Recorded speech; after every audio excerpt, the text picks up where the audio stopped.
Quý vị thiện hữu kính mến, thời gian gần đây có rất nhiều chùa trên thế giới thi nhau thỉnh rước xá lợi Phật để mong cầu cho chùa được nổi tiếng và để thu hút Phật tử thập phương về chiêm bái.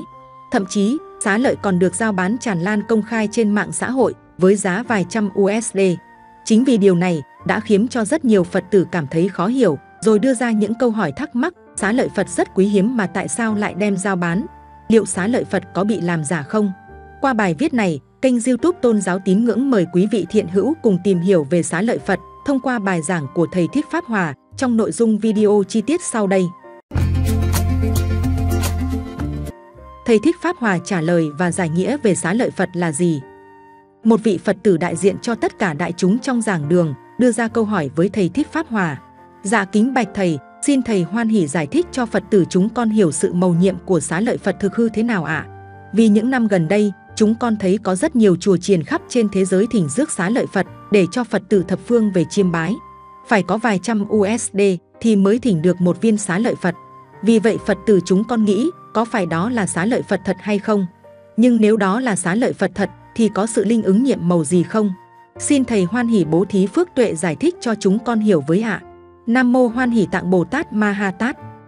Thầy Thích Pháp Hòa nở một nụ cười từ bi hiền hậu rồi nói, trước tiên Pháp Hòa xin cảm ơn câu hỏi rất có ý nghĩa của quý Phật tử và xin chúc tất cả các quý thầy thân tâm thường an lạc, tinh tấn trong sự nghiệp tu hành, luôn là ngọn đèn dẫn dắt chúng sinh trên con đường giác ngộ. Chúc tất cả đại chúng có mặt trong giảng đường ngày hôm nay, gia đình luôn được bình an, hạnh phúc, làm lành lánh dữ, để cho đất nước Việt Nam thân yêu của chúng ta và tất cả các nước trên thế giới luôn sống trong hòa bình, ấm no, hạnh phúc. Sau đó Thầy Thích Pháp Hòa bắt đầu diễn giải, đối với những vị Phật tử nào mà chưa có hiểu câu hỏi hoặc không biết đến xá lợi là gì, thì trước khi nói sâu hơn, Pháp Hòa xin giải thích về chữ xá lợi như sau. Chữ xá lợi là phiên âm dịch từ tiếng Phạn là Sareni hay là Sari, và được các vị tổ sư, cao tăng trước đây phiên âm lại là xá lị hay là xá lợi. Chữ xá lợi được dịch nghĩa là linh cốt, nghĩa là cái phần xương còn lại của các bậc thánh A-la-hán, các bậc cao tăng tu chứng đắc. Sau khi các ngài nhập niết bàn hay viên tịch, thân xác của các vị ấy sẽ được đem đi thiêu. Và từ thiêu trong nhà Phật được gọi là trà tỳ. Thay vì đại chúng vẫn dùng cái từ hỏa thiêu, thì trong nhà Phật lại dùng từ trà tỳ. Thường thì người đời sau khi hỏa thiêu xong thì gọi là xương cốt hay là tro cốt. Còn đối với các bậc thánh A-la-hán, cao tăng đắc đạo, sau khi lễ trà tỳ kết thúc mà có những cái viên đặc biệt như là những viên đá có đủ màu sắc thì được gọi là xá lợi, dịch nghĩa là linh cốt. Thầy Thích Pháp Hòa giảng những viên ngọc xá lợi này từ đâu mà có. Thưa toàn thể đại chúng, xá lợi là cái kết quả của sự công phu tu tập ngày đêm không ngừng nghỉ của các bậc thánh A-la-hán, của các vị cao tăng đó, chứ không phải là những miếng xương. Sau khi lễ trà tỳ xong nó có màu đỏ, màu tím, màu xanh mà chúng ta vẫn gọi là xá lợi. Nếu gọi là xá lợi thì chúng ta tạm gọi là xương xá lợi, chứ nó không phải thật sự là ngọc xá lợi. Bởi vì nếu là ngọc xá lợi, nó phải là những viên được kết tinh lại như những viên đá rất là đẹp. Ngọc xá lợi sẽ có 3 size, lớn nhất là bằng hạt đậu xanh, nhỏ hơn một chút là bằng hạt gạo, nhỏ nhất là bằng hạt mè. Và thường là ngọc xá lợi có màu ngũ sắc, màu đen là tóc, màu đỏ là máu, màu xanh là gân, màu vàng là da, màu trắng là xương và màu trắng đục là tủy. Do công phu công đức tu hành đắc đạo của các vị ấy, nên sau khi lễ trà tỳ kết thúc thì những phần trong cơ thể nó kết tinh lại thành những cái viên ngọc xá lợi, đập cũng không thể vỡ. Nếu như là ngọc xá lợi thật, để trong nước xá lợi sẽ không bị chìm, và nếu là ngọc xá lợi thật, nếu chúng ta để 5 viên vào 5 góc của một cái thau nước sạch thì 5 viên ngọc xá lợi này sẽ tự động di chuyển lại với nhau kết thành một khối. Nhưng mà không phải ai cũng có ngọc xá lợi. Có những vị cao tăng khi thiêu ra chỉ có vài chục viên chứ không ai cũng có nhiều ngọc xá lợi giống Phật. Bởi vì chỉ có Phật là bậc chánh đẳng chánh giác mới có toàn thân xá lợi. Còn các bậc cao tăng chỉ có một phần nhỏ xá lợi thôi. Xá lợi Phật rất quý hiếm, tại sao lại được đem giao bán, liệu có bị làm giả không? Thầy Thích Pháp Hòa liền đưa ra câu hỏi với đông đảo đại chúng. Quý vị thấy xá lợi hiếm hay không hiếm? Một Phật tử đưa ra câu trả lời, bạch Thầy, xá lợi là rất hiếm ạ. Thầy Thích Pháp Hòa lại hỏi tiếp, nếu mà xá lợi rất hiếm thì là ít hay là nhiều? Một Phật tử khác lại trả lời, dạ bạch Thầy, là ít ạ. Sau đó, Thầy Thích Pháp Hòa vừa hỏi vừa giải thích, là ít ư? Nếu là ít thì làm gì có ngọc xá lợi để bán vài trăm USD một viên. Cho nên, ai mà bảo mua được ngọc xá lợi là không chính xác.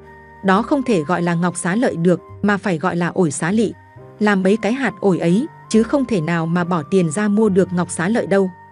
Thầy Thích Pháp Hòa nói ví dụ, nếu thật sự ai đó có một viên ngọc xá lợi của một vị Phật hay của một bậc thánh A-la-hán thì người đó không dám nói ra rồi.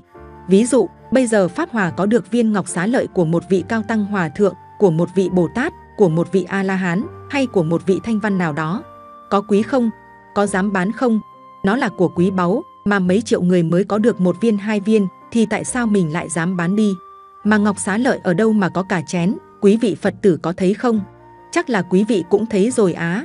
Ngay cả ngọc xá lợi cũng đem giao bán nữa thì còn cái gì gọi là quý kính nữa.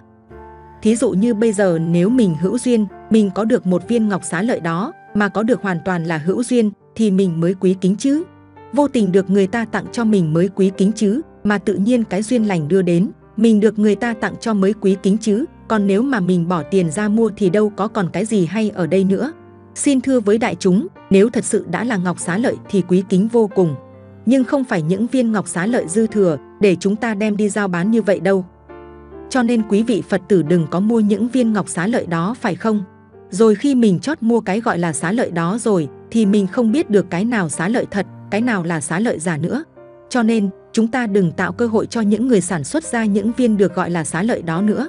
Người ở đạo khác hay người không theo đạo nào, họ nhìn vào đạo Phật, họ thấy nó bị hỗn tạp, như vậy không có nên. Các bậc cổ nhân từng nói như thế này: người chánh nói pháp tà thành tà pháp. Người tà nói pháp chánh thành tà pháp. Thầy Thích Pháp Hòa vừa hỏi vừa giải nghĩa, quý vị Phật tử có hiểu hai câu đó không? Nếu một người tu hành chân chính, dù pháp tà có lọt vào tay họ, thì họ cũng sẽ chuyển hóa pháp tà đó thành pháp chánh. Nhưng ngược lại, người tu hành tà đạo mà nói chánh pháp, thì chánh pháp cũng thành tà pháp. Đã là một người con của Phật, thì chúng ta không thể ủng hộ chuyện buôn bán xá lợi đó được. Nếu như tâm mình có Phật, thì chúng ta đảnh lễ hình ảnh Đức Phật cũng như mình đảnh lễ xá lợi Phật rồi. Thưa quý vị Phật tử cùng đại chúng, Đức Phật có 5 thứ biểu tượng. Quý vị Phật tử có từng nghe bài đó chưa? 5 biểu tượng của Đức Phật là: 1 là cây Bồ Đề, 2 là áo cà sa, 3 là pháp luân, 4 là hoa sen, 5 là bảo tháp và tượng Phật. Như vậy, nếu đời này chúng ta không hữu duyên gặp được xá lợi Phật thì chúng ta đảnh lễ cây Bồ Đề cũng là đảnh lễ Phật rồi. Chúng ta không được sinh ra thời Phật còn tại thế để trực tiếp được đảnh lễ Ngài, nhưng hiện tại chúng ta đảnh lễ tôn tượng của Ngài, đó cũng là chúng ta đang đảnh lễ Đức Phật. Giống như chúng ta đứng dưới lá cờ của một quốc gia, chúng ta chào cờ, đó là chào linh hồn đại diện cho một quốc gia. Mặc dù lá cờ đó nó chỉ là một vài tấm vải may thành. Tượng Phật cũng chỉ là một bức tượng, được những bàn tay nghệ nhân làm bằng đồng, gỗ, đất sét, xi măng, thạch cao, vân vân. Tranh hình Phật cũng chỉ là những tờ giấy, được những người họa sĩ dùng sơn, màu để vẽ lên. Nhưng đó là biểu tượng của tâm tánh thiện lành của chúng ta quy ngưỡng. Cái quy cái xá đó là chúng ta đang hướng tâm xá cái thiện lành để tiếp nhận được nguồn năng lượng thiện lành, chứ không có cái ý là mê tín ông Phật ngồi trong bức tượng, tranh hình đó. Cho nên, nếu chúng ta không hữu duyên gặp được xá lợi Phật, chúng ta có thể tới đảnh lễ cây Bồ Đề. Quý vị nào mà có dịp qua bên nước Sri Lanka, quý vị sẽ biết người dân Sri Lanka có 90% dân số là theo đạo Phật, và đạo Phật chính là quốc giáo ở Sri Lanka. Mỗi con đường ở nước Sri Lanka đều có một tượng Phật và có một cây Bồ Đề. Mỗi một Phật tử bên nước đó mà đi chùa, đôi khi ở chánh điện chật quá, Phật tử người ta ra ngoài sân người ta lạy cây Bồ Đề, rồi ngồi ở dưới gốc cây Bồ Đề tụng kinh. Phật tử bên nước Sri Lanka, người ta đi chùa, ngoài nhang đèn thì họ luôn cầm theo một chai nước. Để làm chi quý vị biết không? Để họ tưới vào gốc cây Bồ Đề. Còn ở bên nước Ấn Độ thì khác bên nước Sri Lanka là họ xây tháp. Bên Ấn Độ họ xây tháp để làm chi? Để họ thờ ngọc xá lợi Phật. Hoặc là cái tháp đó bên trong không có gì hết, nhưng mà những cái tháp đó là biểu tượng cho Phật. Đây, Pháp Hòa sẽ giải thích cho đại chúng nghe rõ chỗ này. Ở bên nước Sri Lanka, họ xây tháp cái nền là hình vuông, cái vòm ở trên là hình tròn, ở trên có cái nóc cao nhọn hoắt. Quý vị Phật tử biết đó là cái gì không? Đó chính là tượng trưng 3 pháp cụ của Đức Phật. Cái nền vuông chính là thể hiện tượng trưng cho tọa cụ của Đức Phật. Cái nắp tròn chính là tượng trưng cho cái bình bát của Đức Phật. Còn cái nhọn hoắt ở trên cùng chính là tượng trưng cho cây tích trượng của một người tu hành chứng đắc. Thế là bảo tháp đó có 3 thứ pháp khí của Đức Phật. Vì vậy, quý vị Phật tử mà không khéo thì mình lại để cho người ta tuyên truyền những cái không phải là đạo Phật, mà người ta cứ khẳng định cái đó là của đạo Phật. Thưa quý vị Phật tử cùng đại chúng, đạo Phật cũng không có phải chủ trương nói về ngọc xá lợi đâu. Đại chúng đừng hiểu sai chỗ đó. Đạo Phật không có chủ trương nói một vị cao tăng sau khi viên tịch rồi là phải có xá lợi, mà cái chủ trương của Đạo Phật muốn nói lên là phải tu tập làm sao để chuyển hóa những cái khổ đau, những cái phiền não của chính mình ngay trong đời sống thường nhật này. Một người tu hành giảm tham, giảm sân, giảm si thì đó chính là một nhà tu hành có toàn thân xá lợi, chứ không phải đợi đến khi viên tịch để có được những viên xá lợi đó. Quý vị đừng hiểu lầm như vậy. Đạo Phật không hề có chủ trương đi tu đến khi viên tịch, mang đi hỏa thiêu rồi hốt xương tìm kiếm vài viên xá lợi. Cái đó không phải là chủ trương của Đạo Phật. Còn nếu mà có được xá lợi, chẳng qua đó là kết quả của công đức tu hành của vị cao tăng đó thế thôi, chứ đó không phải là mục tiêu tối hậu của Đạo Phật. Mục tiêu tối hậu của Đạo Phật chính là giải thoát. Mà giải thoát trước hết chính là giải thoát tự tâm, giải thoát hoàn cảnh, giải thoát hoàn toàn. Nếu tâm chúng ta còn chấp trước thì chưa thể giải thoát, còn khổ đau phiền não thì chưa thể giải thoát. Gặp cái gì khác ý mình cũng cảm thấy bực bội là chưa giải thoát được hoàn cảnh. Nếu không giải thoát được hoàn cảnh, không giải thoát được tự tâm thì làm gì có hoàn toàn giải thoát mà đòi thiêu xong có xá lợi.